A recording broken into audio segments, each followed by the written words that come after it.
La destilación es una técnica de separación de los componentes de una mezcla líquida a partir de las diferencias entre los puntos de ebullición de cada uno de estos componentes. El proceso consiste en calentar la mezcla hasta ebullición, de forma que obtengamos un vapor más rico en el componente más volátil de la mezcla, ya que tiene una temperatura de ebullición inferior. Este vapor se condensa por enfriamiento y así se obtiene el destilado en fase líquida. Existen diferentes sistemas para obtener un producto destilado, como por ejemplo la destilación simple, la destilación fraccionada, a presión reducida, al vacío o la destilación por arrastre de vapor. La elección de un sistema u otro se realiza según las propiedades de la mezcla que se desea separar.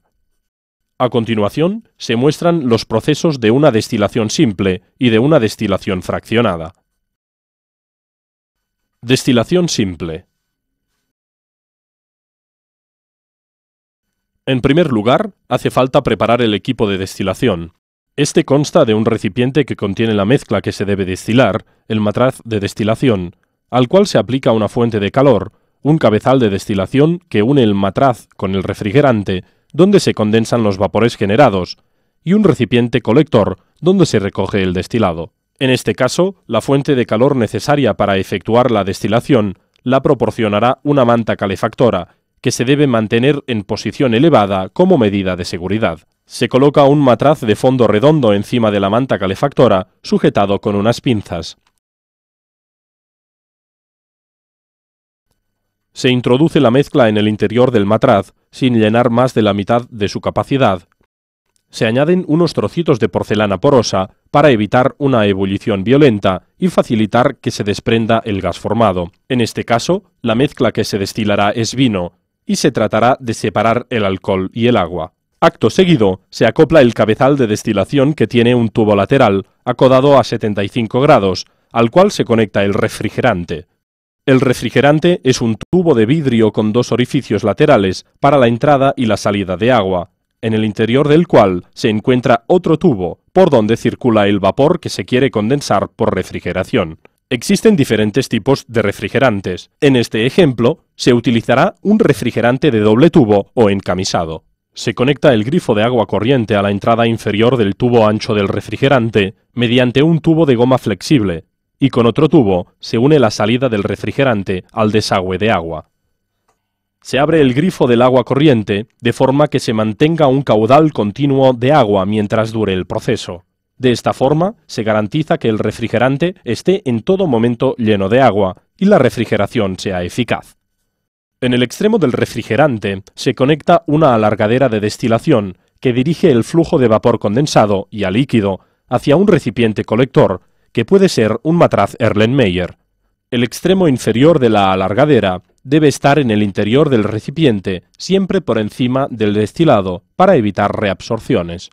Se debe asegurar que todas las juntas sean estancas y, siempre que sea posible, es mejor utilizar juntas esmeriladas, debidamente engrasadas y clips para la correcta sujeción de las diferentes piezas del conjunto. Finalmente, se acopla un termómetro en el cabezal de destilación, de forma que el depósito de mercurio se sitúe siempre a la misma altura que la entrada del refrigerante, para dar una temperatura real del vapor destilado. A continuación, se conecta la manta calefactora y se empieza a calentar la mezcla. Se observa un incremento progresivo de la temperatura. La mezcla, al entrar en ebullición, produce un vapor que es más rico en el componente más volátil de la disolución, ya que es el que tiene el punto de ebullición más bajo. El termómetro permite identificar las diferentes fases del proceso, ya que cuando el componente que tiene el punto de ebullición más bajo cambia de estado, la temperatura se mantiene constante, debido a que cambia de fase una sustancia pura. Este vapor avanza por el tubo interior del refrigerante y gracias al agua fría que circula por la camisa, se enfría y se condensa formando pequeñas gotas que se desplazan hacia el extremo. Cuando finaliza el proceso de destilación, se recoge el destilado donde se encuentra el componente más volátil, mientras que el componente menos volátil, que se denomina residuo, queda en el matraz de fondo redondo. Por motivos de seguridad, se debe comprobar que siempre quede solución en el matraz de fondo redondo. Destilación fraccionada. Cuando los puntos de ebullición de los componentes de la mezcla que se destila son muy próximos, la destilación simple no permite separarlos totalmente y se deberían llevar a cabo muchas destilaciones sucesivas. En la práctica, en estos casos, se utiliza la destilación fraccionada. El montaje es en gran parte idéntico al de una destilación simple, pero esta técnica incluye una columna de fraccionamiento entre el matraz que contiene la mezcla a separar y el cabezal de destilación. Por otro lado, en este caso, utilizaremos un refrigerante de tipo serpentín, que tiene más superficie que un refrigerante convencional de doble tubo y proporciona un mayor enfriamiento. En un laboratorio químico se utilizan varios tipos de columnas de fraccionamiento, pero la que más se utiliza es la columna de Vigreux, en el interior de la cual se encuentra un empacamiento de forma dentada que aumenta el área superficial de la columna y mejora el contacto entre la fase líquida y vapor.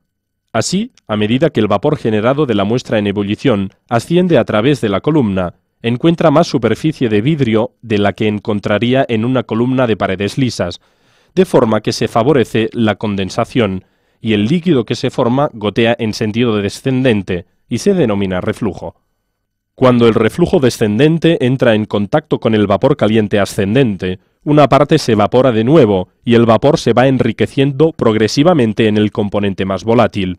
De esta forma, se consigue una mejor separación de los componentes presentes en la mezcla inicial. Igual que en el método de la destilación simple, el componente menos volátil se recoge en el matraz de destilación, mientras que el componente más volátil queda en el matraz Erlenmeyer.